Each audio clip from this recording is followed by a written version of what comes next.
অনেকদিন পর বন্ধুরা চিকেন চাপ খেতে চলে আসলাম স্ট্রিট ফুড ভিলেজ রেস্টুরেন্টে। আমরা আজকে চিকেন চাপ খেতে এসেছি 8জন বন্ধু। তো আমরা 4 কোয়ার্টার চিকেন চাপ অর্ডার দিয়ে দিচ্ছি, সেটাকে 8 প্লেটে করে দিতে বলেছি।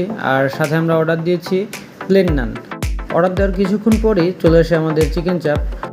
আমরা এক কোয়ার্টারকে 2 জনে ভাগ করে খাচ্ছি, তারপরও দেখেন পরিমাণে কিন্তু হিউজ পরিমাণ। এক কোয়ার্টার চিকেন চাপের দাম হচ্ছে 150 টাকা, আর আমরা অর্ধেক করে নিয়েছি, তো পার পার্সন 75 টাকা করে পড়েছে। চিকেন চাপের কালার তো বেশ ভালো লাগছে, এখন দেখার বিষয় হচ্ছে এটা টেস্ট কীরকম। এখানকার চিকেন চাপের টেস্ট আমার কাছে মোটামুটি ভালোই লেগেছে। এর আগেও আমি এখান থেকে খেয়েছি, তখন এর চেয়ে আরও বেটার লেগেছিল। আমরা চিকেন চাপের সাথে প্লেন নানও অর্ডার দিই। প্লেন নানের প্রাইস হচ্ছে 30 টাকা।